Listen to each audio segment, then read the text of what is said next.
Okay, well, good afternoon, everyone, and welcome to what I think will be a very interesting discussion and potential debate on the differences between these two types of pension plans, the personal pension plan and the individual pension plan.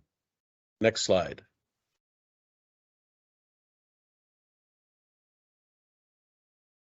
Please pay attention to our disclaimer. All the information presented today is meant just for that information only. We're not giving advice. If you would like some advice, please reach out to us directly. Next slide.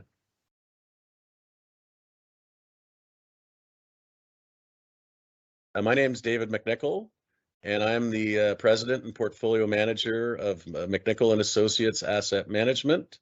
Next slide. Just to tell you a little bit about us, for those who are new to our organization, we started the business back in 2001. We specialize at helping individuals with their investments.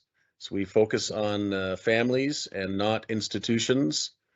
And you can see the various type of accounts that we take care of, including the new home ownership that's coming out in July. So we'll be adding that and doing a webinar on that shortly. But today we're focusing on pension plans. Next slide. Just a final comment about our organization. Our secret sauce is investing in alternative assets. And alternative assets to us mean things that aren't readily available to the general public. And these are things like private real estate, third-party hedge funds, and private equity. We've built up a very strong track record, almost 14 years now of audited results. And to the end of March of this year, we've been averaging a 10% return with this program, net of all fees and costs. And the number that we're especially proud of is our annual volatility runs at 6.8%. So when you look at those two numbers, that is much like what an old-fashioned bond portfolio looked like back several years ago. And so we're very pleased that we've been able to get decent returns with limited volatility. Next slide. Now today we've got two pension experts talking on the subject of individual versus personal pension plans. Matthew Bernard will introduce himself shortly, and then after that, JP Laporte from Integris will also introduce himself and talk about their side of the equation. Matthew is an expert on individual pension plans, and JP is a pension lawyer and has a bias towards personal pension plans. Next slide. So Matthew will start with an introduction on the IPPs, and then JP on PPPs, and then they'll have a discussion amongst themselves as to the pros and cons, and then we'll have some questions. A number of you have thoughtfully written in questions in advance, so we've gone over those and be ready to go through them at the end of the discussion. And in the chat function, feel free to write any questions that you have to us today as they come up, and we'll be happy to introduce those at the end. Okay, Matthew, over to you. Thank you, David, and thank you everyone for attending today's session. Quick introduction about myself. So I graduated from Laval University in Quebec in 2010. And then after graduating, I went to work for a pension consulting firm in Toronto for about 4 years.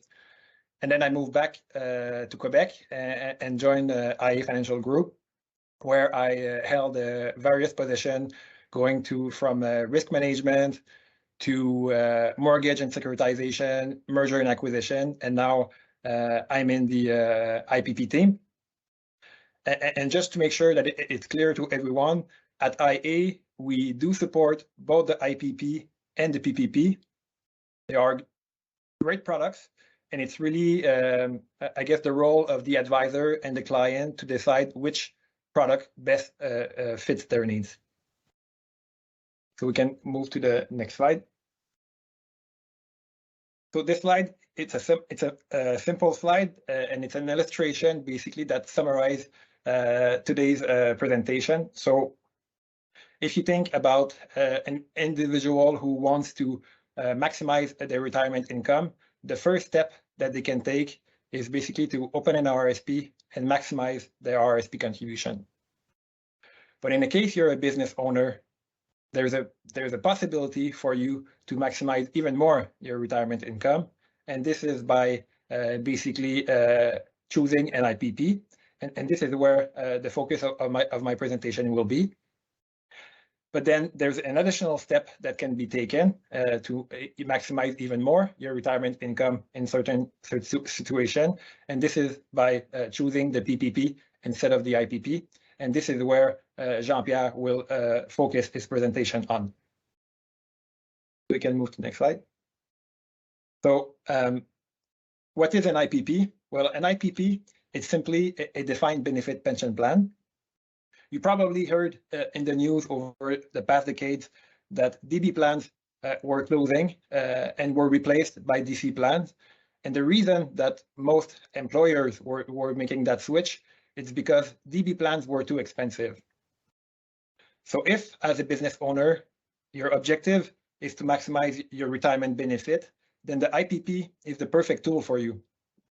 This is what the IPP is designed for. It's to provide maximum benefits that are allowed under the Income Tax Act in order to maximize the contribution that can be made in a tax sheltered vehicle. So for a business owner who have high income and are disadvantaged by RSP rule, the IPP is a really great tool for you. We can move to the next slide. So what are the key benefits of IPPs? The first one is that the IPP allows for larger tax sheltered investment than an RSP for most ages. And I will discuss about this point in more details in the next few slides. The other key benefit of IPPs relates to a change that were made in the 2019 budget, which you're probably aware of, that impacted basically the taxation of small businesses, where if you had too many income coming from your passive assets, you add a negative consequence on your tax rate.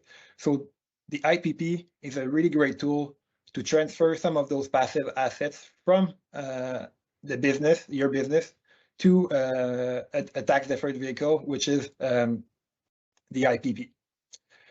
The next key benefit of the IPP is the opportunity for intergenerational wealth transfer for family plan. So by family plan, I mean an IPP where there's at least one participant who is a parent and one participant who is a children. So when the parent passes away and you have a family plan, you avoid the deemed disposition that would otherwise be applicable if the assets were held inside an RSP. So IPPs, for that reason, are again a really great tool. The next, you can go back to the other slide. The next key benefit of the IPP is for the guaranteed return from the employer. And what I mean by guaranteed return is the fact that when we do evaluation for an IPP, we assume that the assets are going to return a certain percentage over the life of the IPP. So when the actual return is less than the return that was assumed in our evaluation, it will create a deficit, and the employer will then be able to make an extra contribution to basically offset the negative return or the returns that were less than expected.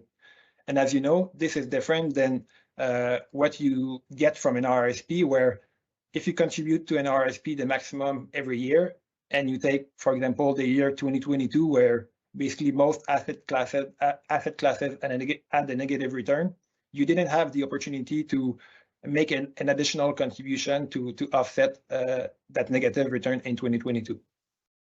And lastly, every plan expenses whether the administration fees that are charged with the IPP or the investment management fees that are applicable on the assets, and obviously the employer contribution. Those expenses are all considered eligible expenses for tax purposes for the sponsor, as long as they are paid by the corporation. So you can move to the next slide. So how does financing an IPP work? So basically, there's different types of contribution that can be made inside the IPP fund.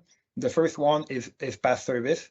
So this is the type of contribution that relates to a deficit when there's a deficit in the plan, and there's a deficit in the plan when the value of the assets are less than the value of the benefits that were accrued by the participant. The second type of contribution that can be made to an IPP is the current service contribution. And this is simply the contribution that are made for the service that are accrued in the current year. The third type of contribution that can be made to an IPP is what we call the terminal funding contributions. And terminal funding contribution arises when a participant retires and there are extra benefits that are provided to the member that could not be funded by the sponsor when the plan was active. And depending on the additional benefits provided, those extra contributions could be quite meaningful. And lastly, we have the, as you can see, the AVC bubble. This is not a contribution that can be made by the sponsor, but it's rather personal or RSP assets from the participant that can be transferred to this account. And the main reason why someone would want to take their personal RSP assets and transfer them inside the AVC account is because when you do that, the investment management fees for the assets that are inside the AVC account can be paid directly by the plan sponsor instead of being deducted from the plan assets. So this will ensure that the AVC assets grow faster or grow bigger than if the individual left the RRSP assets inside, I guess, an RRSP. There are also additional benefits related to that by transferring RSP assets to AVC. For example, you get creditor protection, and you get also more investment option that would not be allowed if the assets were held inside an RSP. So we can look at the next slide.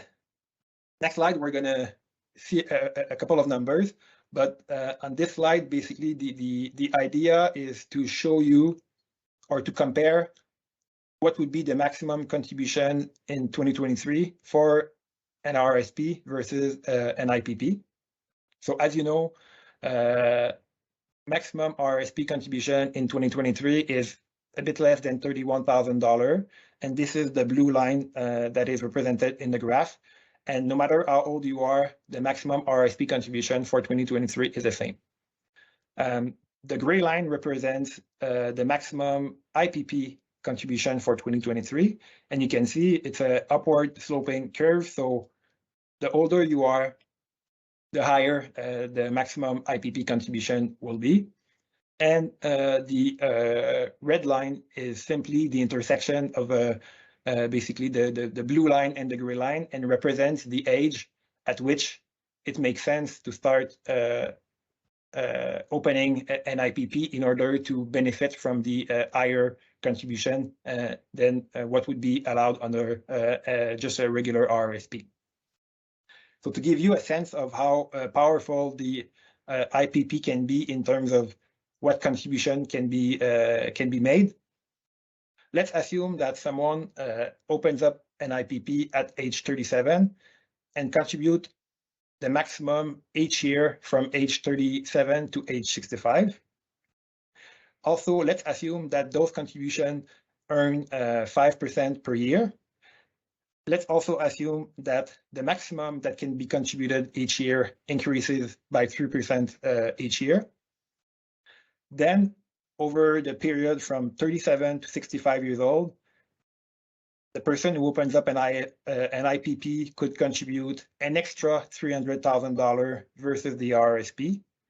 The additional investment income that would be generated on a tax-deferred basis would be $530,000 for a total benefit at age 65 of $830,000 for the IPP versus the RSP. So as you can see, the advantage is quite significant. And of course, you need to offset this benefit by the annual fees that are paid when you have an IPP that are not applicable for RSP. But over 28 years of IPP fees, for sure, your benefit of the benefit of having an IPP versus an RSP is still significant. We can move to the next slide. All right, so again, we have a few numbers. So in the previous slide, we only look at basically the current service contribution. But when you open an IPP, it's also possible to recognize years of past service. So when you recognize a year of past service, if you don't have enough RSP room, you need to transfer RSP assets inside the IPP. So in the table that I present you, we assume that 10 years of past service were purchased. We assume that the RSP transfer that was required in order to purchase those 10 years of past service was $300,000. And we also assume that the earnings of the participant were at or above the maximum pensionable earnings for every year. So if we focus on the line where the participant is 55 years old, you can see in the second column that for 2023, the maximum RSP contribution would be a little bit less than $31,000. But by opening up an IPP, the current service cost contribution for 55 years old would be $44,600. So that's roughly a $14,000 increase in contribution that can be made simply by opening up an IPP, sorry. And then in the next column, we show what would be the contribution that could be made for the 10 years of past service that were bought. And in the case someone is 55 years old, that would be an extra a little bit less than $121,000. So for that person, in 2023 alone, the IPP advantage over the RSP would be $134,000. So as you can see, this is quite a significant advantage of the IPP over the RSP. We can move to the next slide. I'm going to go quickly on this one. So ideal IPP candidate. So I've mentioned it before. You need to be a business owner. Ideally, you want to have high income in order to maximize those retirement benefits. And you need to be at least 37 years old and up until age 71. And the reason we put age 71 is because this is the age where you're required to start collecting a pension. So we can move to the next slide.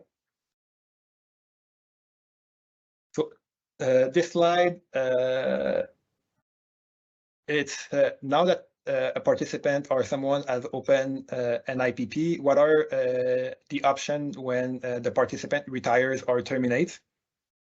So before I discuss about the options, I think it's important to understand that every retirement is different. And this is where we will be able to advise both the advisor and the client to make sure that they understand the implication of both of every option and that they choose what the best option is for them. So you can click one time. I think there's going to be the first option that's going to show. So the first option that would be possible for someone who is 65 years old, has accrued $1 million inside the IPP, and the annual pension accrued of $70,000. The first option is to purchase an annuity. This option is the one that is the least popular. I would say not even 5% of the IPP clients that we have select this option. someone would choose basically this option if their goal is to transfer the longevity risk and the investment risk to the insurance company. So in our example, to purchase a pension of $70,000 per year, the premium would be about 1.5 million today. So because there is only $1 million in the IPP fund, the participant would have two options. Either they make an extra contribution to purchase the full $70,000 pension, or they reduce the amount of monthly pension or annual pension they will receive and only purchase what $1 million can purchase with the insurance company. The second option, you can click again. The second option is to wind up the IPP and transfer the assets to a LIRA, an RRSP, or a LIF. But one thing that we need to be careful about this option is that when you transfer money from a defined benefit pension plan to an RRSP or a LIRA, there's a maximum that can be transferred on a tax-free basis, and any amount in excess of that maximum transfer value is payable in cash to the participant and is taxable income in the year that the participant receives it. So in our example, let's assume that the maximum that can be transferred tax-free is $800,000. Then the participant would receive $200,000 cash and will be paid and would be taxed on that $200,000. Lastly, the last option is to maintain the plan active. So the participant would receive $70,000 per year. The pension would be indexed at CPI minus 1%.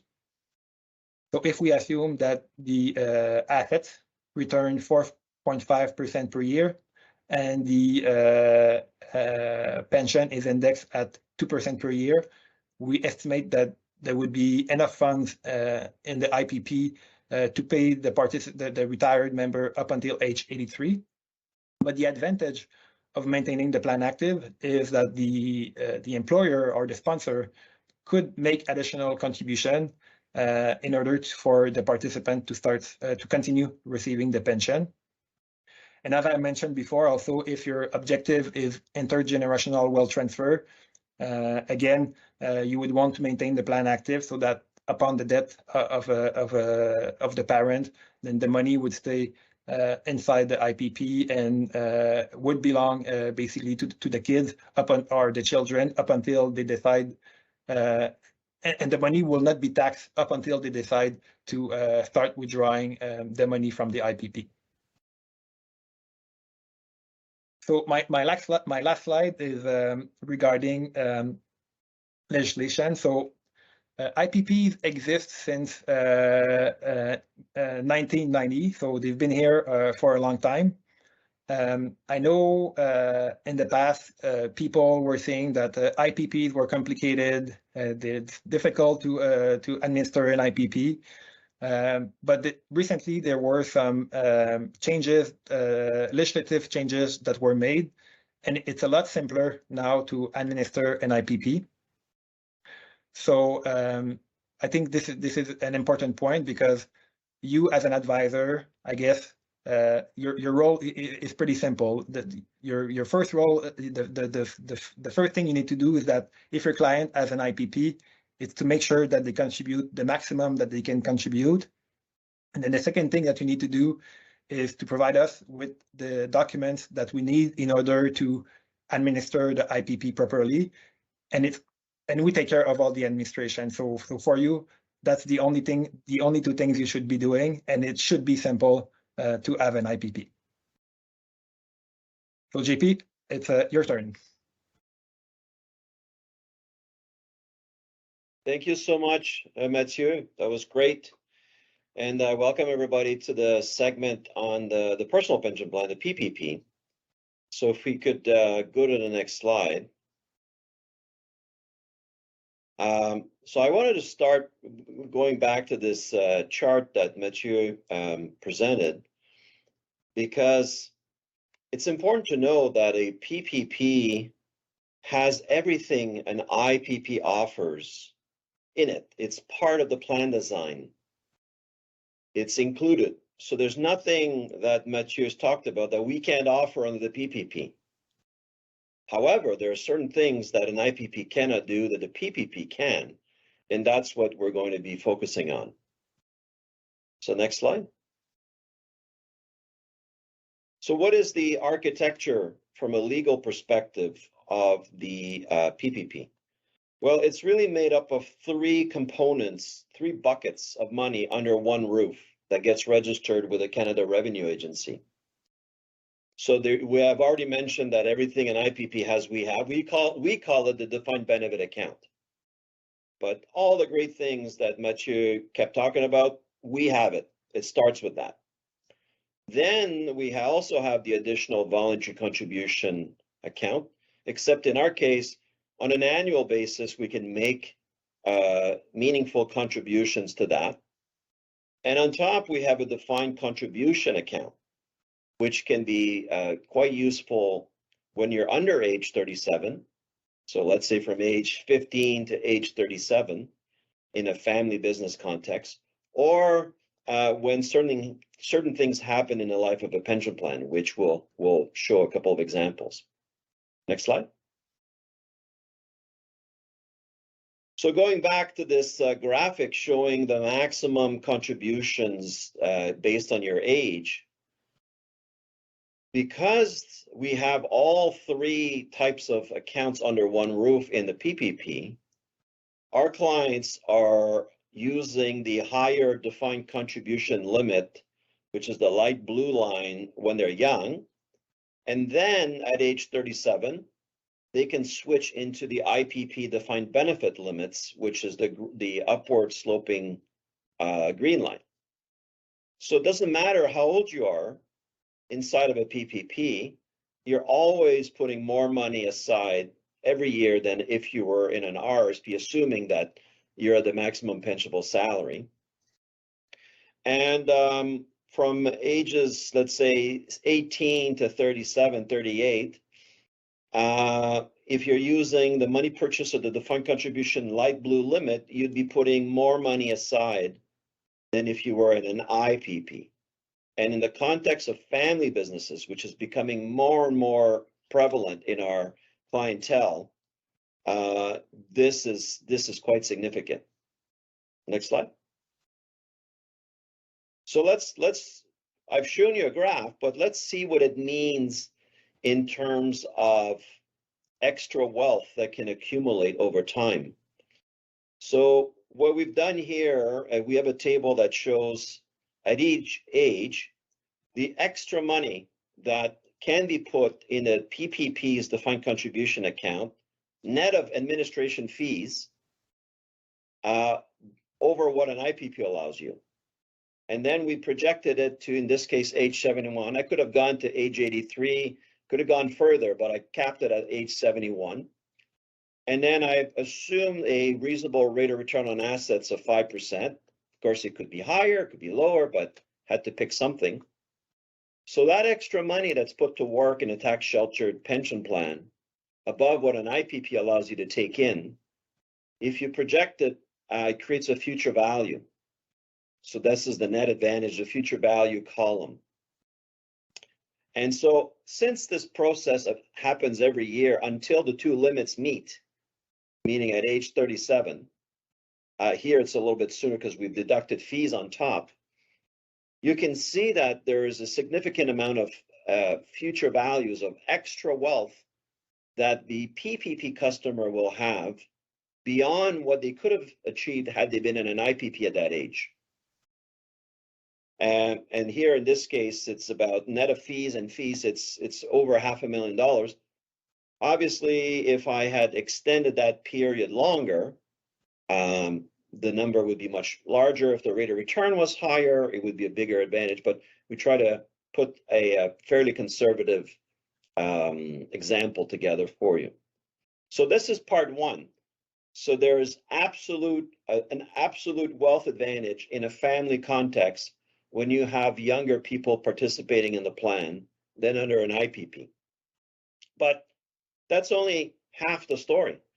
The other piece is that, and we'll get to that in a few slides, is that if the parents pass away, as Mathieu was saying, and there are millions and millions of dollars sitting inside of the defined benefit component, because the children also participate in that, because they can buy back past service, for example, instead of having a deemed disposition and millions of dollars of taxes going to the CRA, that money stays inside the plan, continues to be tax sheltered, and is available for the younger generation.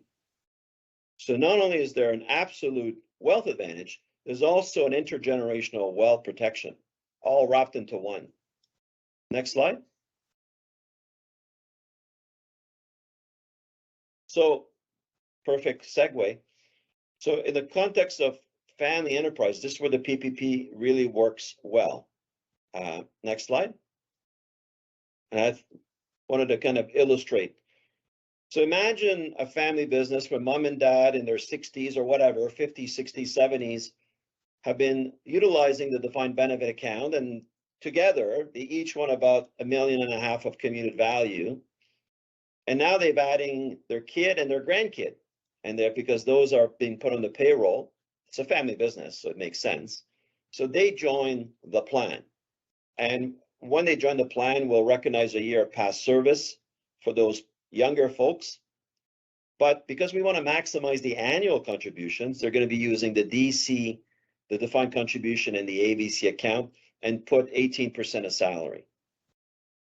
So they're not penalized because of their age, the way they would in an IPP. Next slide. So there's this sort of how it works. Mom and dad, because of their age, they're using the IPP defined benefits side of the plan. And the kids do so for past service, but on an ongoing basis, they're for annual service, they're using the DC and AVC, and they're putting their 18% of salary. Next slide. So when mom and dad pass away, the $3 million that they had earmarked for their pension, for their retirement inside the plan, becomes surplus and doesn't get taxed. So now, instead of giving $500,000 to the government, the money stays with the financial advisor inside the account for the benefit of the surviving plan members, kid one and grandkid one. Next slide. So that's the beauty of intergenerational wealth transfer within a pension plan, is that there is no deemed disposition. And as such, this money doesn't flow through the estate of mom and dad. So for those of you who are in provinces where there is probate fees, estate administration tax, this is also not a consideration. We don't have to worry about estate tax with all the capital that's left behind in the plan. And if the kids and the grandkid decided that they don't need to pull money out in the form of a surplus distribution, because maybe they still have a job, maybe they have other assets, maybe they don't need the money right away, then that $3 million would continue to grow tax sheltered for many, many years. So you've got an acceleration of the wealth created. And they only pay tax on whatever surplus they extract from the plan. So that's another tax management tool that we have at our disposal. Next slide. Now, we've talked about the age advantage, which is huge, but there are other ones that come with the triple account structure of the PPP. One is the ability to do what I call dry powder. So this is where we rely on the principle that Mathieu talked about, the special payment when the internal rate of return inside of the account isn't generating the 7.5%. There's some other assumptions, but I'm simplifying. If that happens, then of course, we're able to make additional tax deductible contributions, those special payments. So when one strategy that I particularly like is what I call the dry powder hedging strategy. So here we're utilizing the 3 accounts of the plan to their fullest. And what we do is inside the defined benefit account of the IPP, we'll go hyper conservative, like short-term cashable GICs, for example. It could be something else, doesn't matter. As long as it's not going to lose value and is highly liquid, that's what you want. And then the rest of the assets can be rolled into the ABC account if you want to just do stocks and be exposed to the markets. So next slide. Now, going back to what Mathieu was saying, if the rate of return is below a certain threshold, that's going to cause special payments, which is a second box, which allows the company to claim even more tax deductions, which is great, which is the third box. And then that extra money that's coming in that can be used to purchase more GICs, more safe stuff. Now, when the markets do crash, which happens periodically, everyone else has lost money except our clients, because our clients are in GICs. So they can cash out those GICs or whatever it is, and then go buy stocks. But now they're buying at a discount.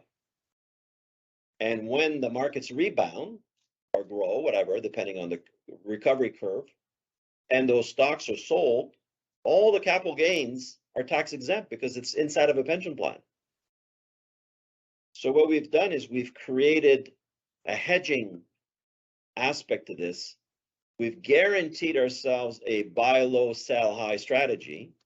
And while we're waiting for the crash, we're taking tax deductions that other people can't access because they're not in a pension plan. So it's a really neat, simple, once you understand all the moving parts, way of guaranteeing wealth in up and down markets. Next slide. Now, Mathieu will be quick to jump and say, oh, well, I can do that with an IPP as well. And that's true. That's true. You could use your RRSPs for your stocks that are exposed to the markets and then use the IPP and buy GICs. That is true. But the PPP does provide a little bit of extra sort of add-on, is that if you're holding stocks in an RRSP, you can't write off the investment management fees. Whereas if you transfer them into the ABC account of the PPP, you can. But then again, you can fix that by transferring your RRSPs into the IPP's ABC account. So that kind of makes it very similar. And the one thing though is that if you did the strategy and you bought stocks low, you sell them high, and there's a huge rate of return, that causes a problem for both the IPP and the PPP's defined benefit account. I don't know if it's a problem or not, but it causes a contribution holiday typically. And therefore, you can't continue to make contributions. Whereas with the PPP, you can always switch into defined contribution mode, and then the next year start putting money in your RRSP. You could do that with an IPP as well, but you'd probably have to file a plan amendment to freeze accruals. And then if you wanted to reopen the system once you're allowed to contribute again, file another plan amendment to unfreeze the accrual. So you can get there. It's a little more clunky. With the PPP, it's very simple. Next slide. Now, one of the things that, and this has nothing to do with tax optimization, it's more the structure of the plan. It's the concept of fiduciary oversight. So Integris, our firm, has a number of pension lawyers on staff that supervise and help our clients optimize their plan and deal with the CRA if there are issues that might come up, or try to spend a lot of time helping accountants and financial advisors and financial planners with understanding this area of the law. And Integris acts as a fiduciary. Now, fiduciary is an old concept that comes from English trust law. So it goes back centuries. And what it does is it really holds us to the highest standard of care provided by law. So, you know, the lowest standard is what we call caveat emptor, buyer beware, right? Everybody's defending their own sort of objectives and their own interests, and then you just have to negotiate. And we're not at that. We're at the highest level. We're at the fiduciary standard of care, which is, by the way, the standard of care that McNichol and Associates, when it's investing money on a discretionary basis, is also held at that level. So that changes things a little bit, because it forces Integris to always act in the best interest of the clients. And when you typically sign up for an IPP with an actual service provider, these actuaries are not held to the fiduciary standard of care.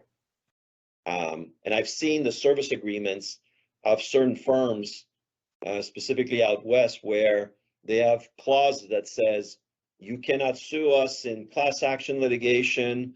If you have a problem, you have to sue us in Calgary. You must come to our court, fly from Newfoundland to start a claim for $5,000 in Alberta if you're not happy. I mean, stuff that you would never see in our documentation because they're not held to a fiduciary standard of care. So it's the devil's in the detail, and it's really important for people to know that, but nobody knows, nobody reads the fine print. So they think that an IPP and a PPP is the same thing.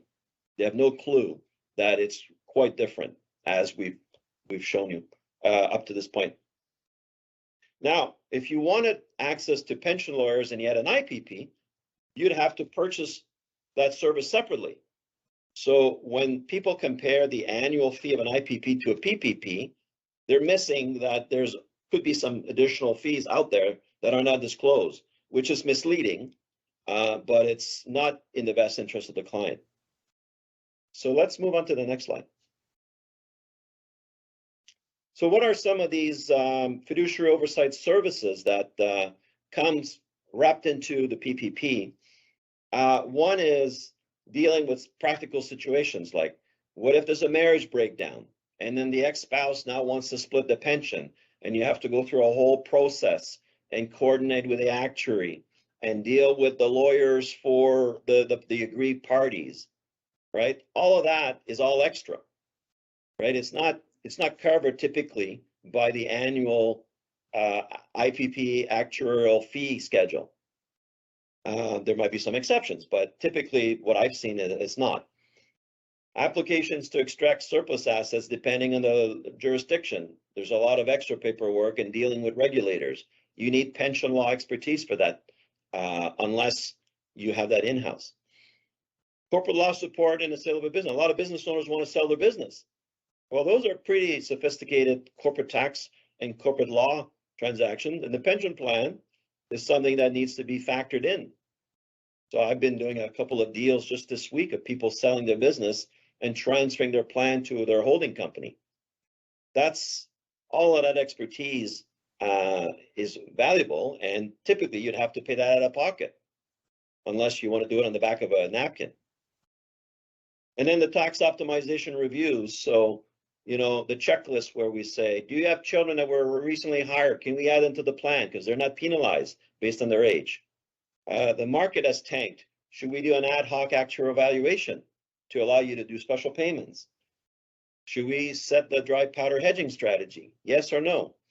Et cetera, et cetera. So lots and lots of services and value that's typically very expensive if you purchase this separately. Next slide.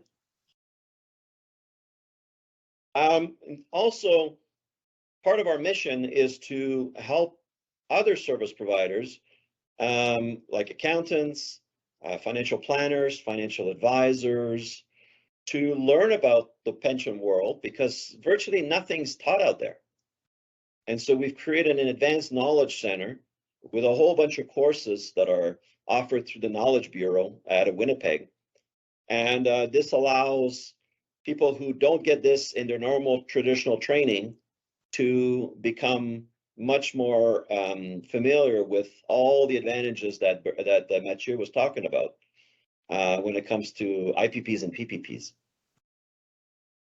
Next slide. So I'll give you some examples of how we've helped financial advisors and other tax professionals. So, for example, a lot of clients are becoming non-residents of Canada, and they're wondering what's going to happen to their pension assets. So we talk about the fact that pensions are exempt from the departure tax. Transfers of international monies in other countries, how can they move that into Canada without paying tax where possible? Using prescribed annuities where you don't pay that tax that Mathieu was talking about when you wind up the plan. You know, that maximum transfer value, there's a way of avoiding that if you purchase a special kind of annuity under Section 147.4 of the Income Tax Act.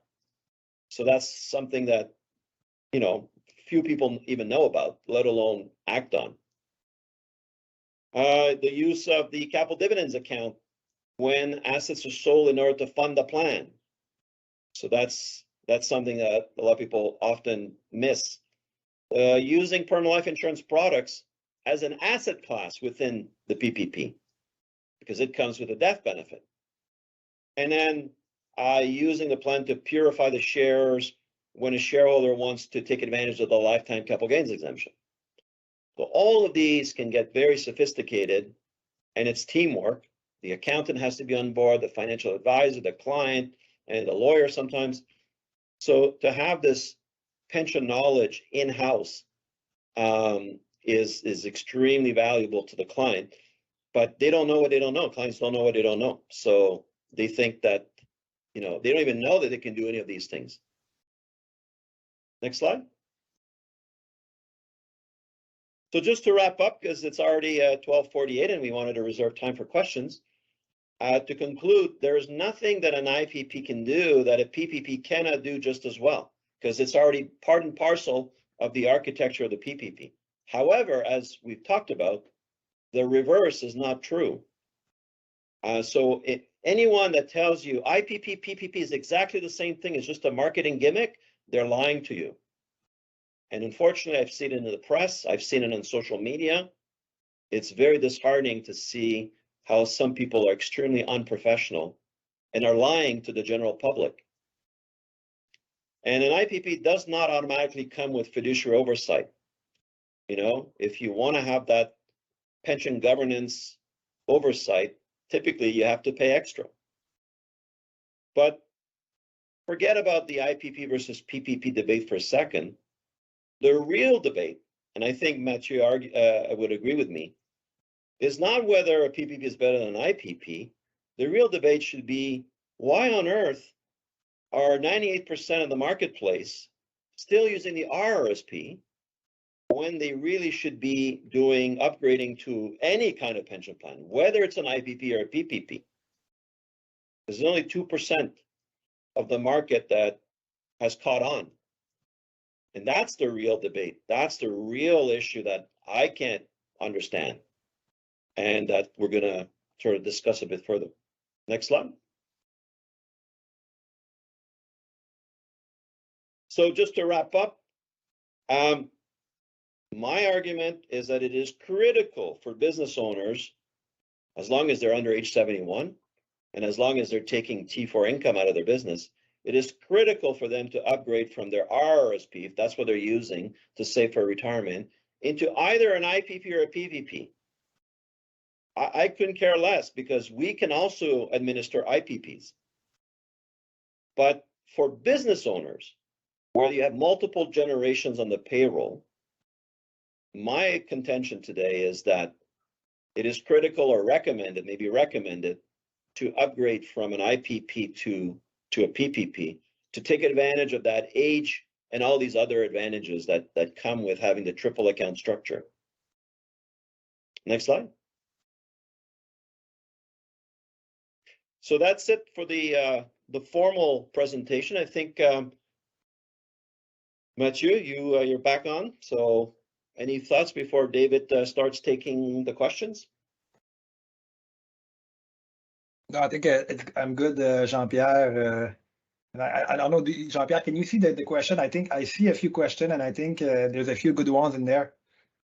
Okay, let's hear them.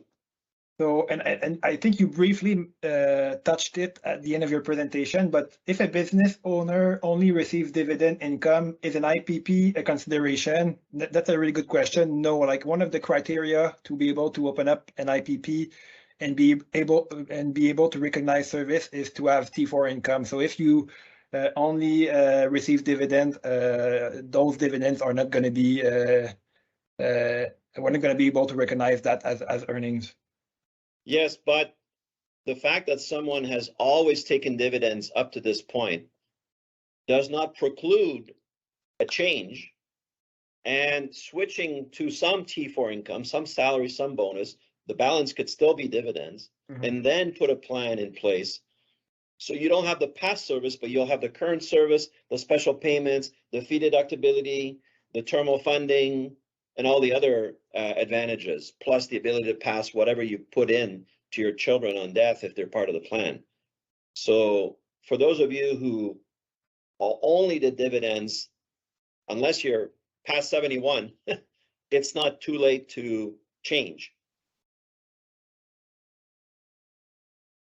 Next question. Okay, here I'll jump in, guys. Thanks, Very David. good presentation from both of you, and yeah. So any just sort of inner dialogue. This was meant to be sort of as a debate, but it's not really a debate. It's more just a presentation of what each plan does, and then people can choose what works the best for them. JP, you were alluding to this towards the end of your discussion, and maybe Matthew can answer it as well. Why is it that every business owner in Canada does not have an IPP or a PPP? Maybe Matthew, do you want to start? I think maybe there's a misconception that IPPs are complicated. IPPs and PPPs are complicated, but that's not true anymore. Legislation changes were made, and it's a lot simpler to administer IPPs and PPPs now. So I think that would be the main reason I would think why not that many business owners have IPPs or PPPs. I would add to that I think a lot of people have listened to advice that says, don't take any salaries from your business. Just plow everything in retained earnings or dividends if you need money forever. And therefore, the concept of any pension plan becomes impossible. So those people who followed that advice for the longest time, thinking they were doing well by their client, were actually hurting their clients, at least since January 1st, 2014, when the legislation shifted and the pendulum swung back in favor of some salaries versus all dividends. For the last, 7-8 years, it is no longer tax preferable to do full dividends. That's without counting all the advantages of a pension plan. This is just on a pure dollar-to-dollar basis. So those who haven't read the memo yet or still pushing 100% dividend are really hurting their clients. Yeah. Okay, excellent. Here's a quick question. Is T4A bracket commission income eligible? No, because it's not employment income. It's not based on the employment relationship. Okay. Okay, excellent. Are IPP and PPPs eligible for IA loans? Mathieu, Matthew, maybe you do it. It's a good question, and I don't think they would be eligible for IA loans, but I'm not 100% sure. All I can add is that if a corporation borrows money, the interest that's paid to the lender by the corporation is tax deductible, as well as the contributions to the pension plan, which you can't do with an RRSP or a TFSA. You're not going to get a write-off on the interest when you borrowed money to contribute to an RRSP, but you do if you're in a pension plan.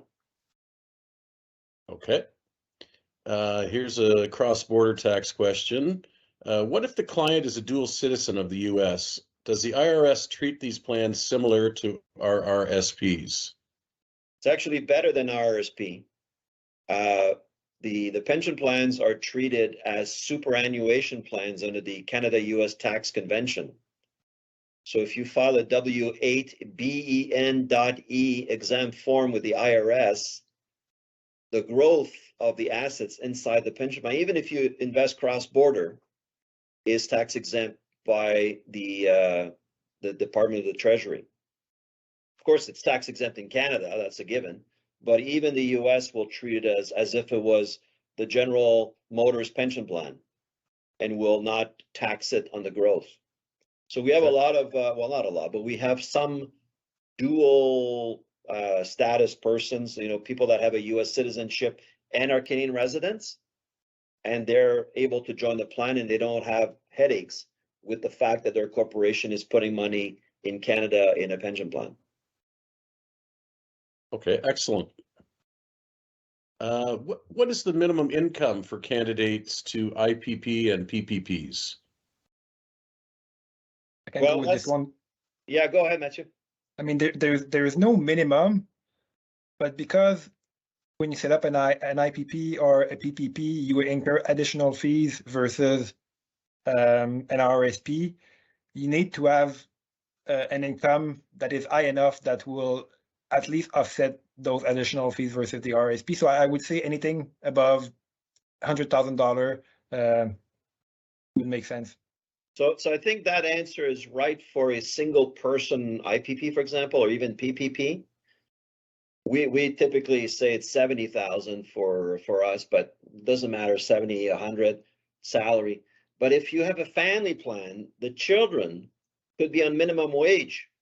It doesn't matter what they're getting paid, because the intergenerational wealth transfer that comes with the structure of the plan is going to save the family technically, potentially millions of dollars. So it doesn't really matter if on an annual basis you're optimizing, because big picture, you'd be silly not to do it. So it's a bit of a trick question. Depends. The answer is it depends. Right. Here's one. Are PPPs legitimate? CRA seems to only refer to IPPs in their bulletins. Yeah, so great question. Group RSPs is not an income tax either, so I guess they don't exist, right?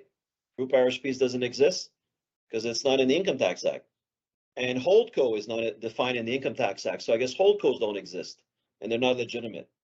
Now, the answer, of course, is that PPPs, when you register a PPP with the government, the form that we have, the T510 application to register a pension plan, has a box that says, describe what this is. And one of the boxes that we fill out is IPP.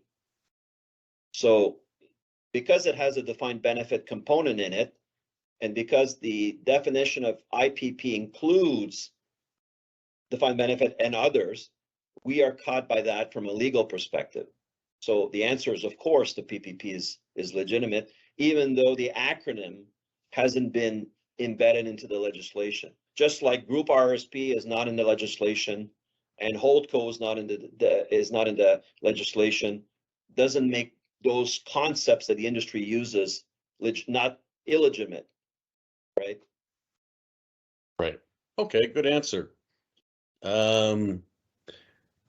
Conflict of interest questions. There's a couple here.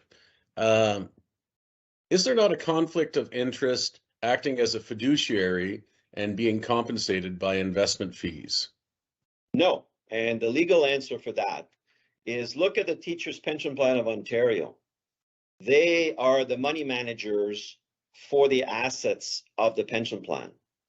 So they have to act as a fiduciary. So they have to act with the best interests of the plan members at heart. That's the fiduciary standard. But they're compensated based on assets under management. So there's absolutely no conflict between getting compensated on assets and acting as a fiduciary. Okay, excellent. Here's a follow-up. Who enforces the claim of fiduciary duty in Canada? Well, it depends. If the plan is registered with a province, the superintendent of pensions in the applicable province could, under its enforcement powers, get involved. But typically it would be the plan members who have suffered a loss. They could start a legal action against the fiduciaries if they're aggrieved in any way, if they've lost money because of the actions of the fiduciary.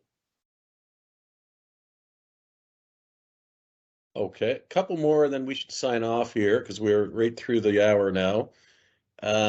Please comment on a member retiring offshore. You might have done this a bit, JP, but maybe the two of you could comment on that.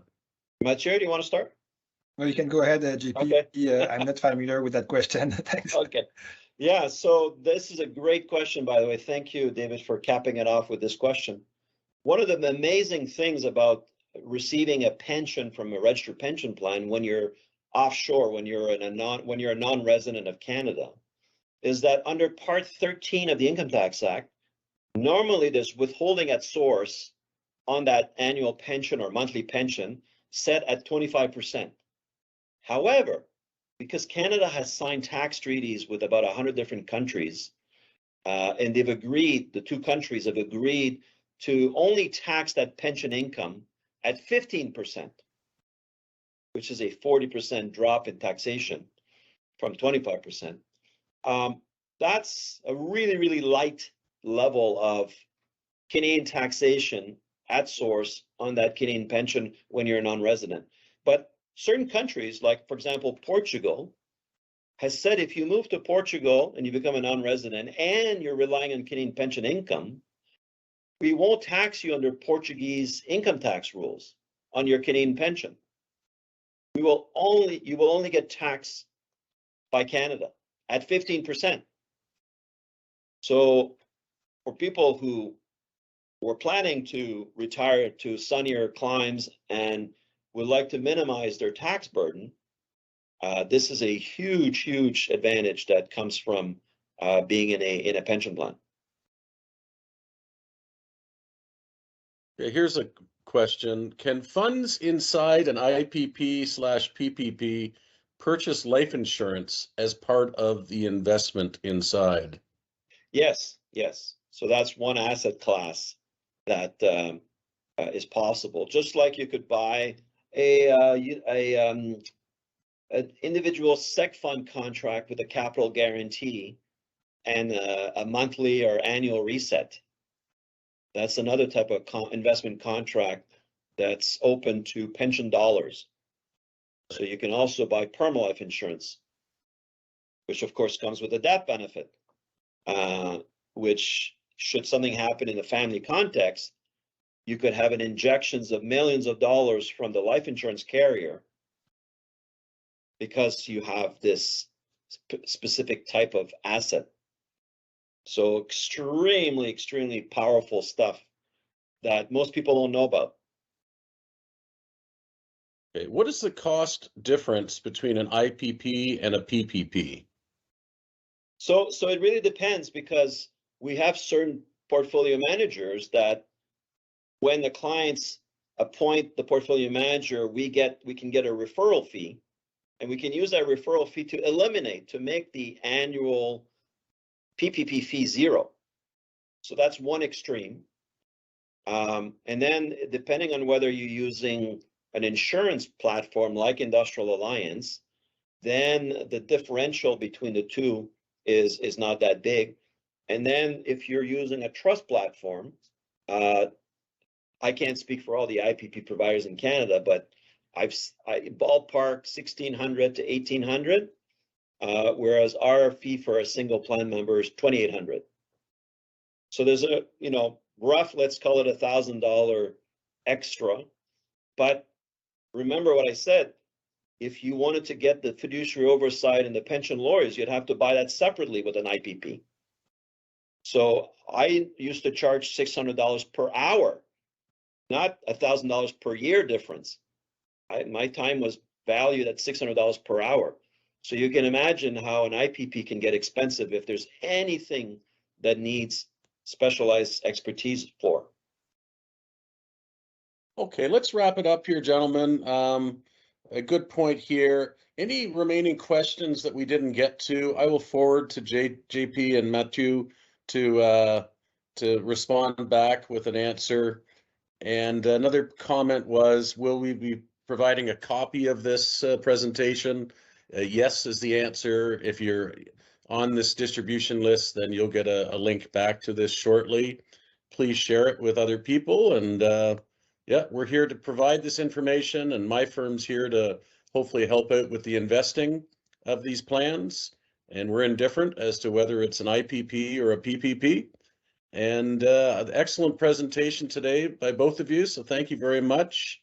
And any final comments before we all sign off? No, just wanted to thank you for giving the industry a chance to learn about this stuff, because there's not a lot written on it, so it's nice to have these types of opportunities. Yeah, You're welcome. Thanks, David, for the opportunity. And I think if there's one thing people need to remember is that we need to find those business owners that currently don't have an IPP or a PPP and are only accumulating assets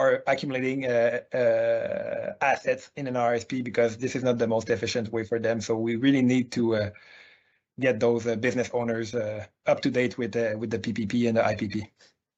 No, I think it's very, very worthwhile for business owners to look at this and educate their accountants, because that's perhaps the steepest part of the learning curve, is getting the accountants on side and knowing that they've got another planning tool for either one of these plans over and above what the accountants are already doing for them. Okay, thank you. So the final comment here is our next webinar. We've got Raoul Paul from, he's the co-founder of Real Vision. And for those of you not familiar with Real Vision, it's a site that rather than just reading research as we've done in decades past, they've really upgraded things where all of their research is done via video and interviews, and they get some really deep, talented money managers from throughout the world. We are an investor in Real Vision through our alternative platform, so we have a vested interest to see that they do well. But Raoul Paul will be leading us with a macro discussion on Monday, May 29th. Ken, do you want to just go ahead and do Raoul's introduction, and then we'll sign off?